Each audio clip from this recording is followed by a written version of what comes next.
On April 24, 2025, the tournament officially opened with a dazzling ceremony under the stars of Abu Dhabi. Held under the patronage of His Excellency, Sheikh Nahyan bin Mubarak Al Nahyan, UAE Minister of Tolerance and Coexistence, the evening brought together dignitaries, SABIS board members, ADEC representatives, partners, staff, families, and the wider community. The ceremony began with the powerful rhythms of the Abu Dhabi Police Marching Band as the teams, each proudly carrying their nation's flag, made their entrance.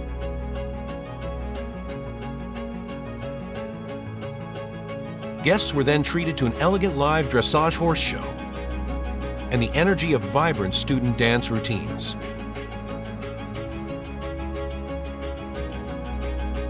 The evening culminated in a breathtaking SABIS-themed drone show, lighting up the night sky and setting the tone for the excitement ahead.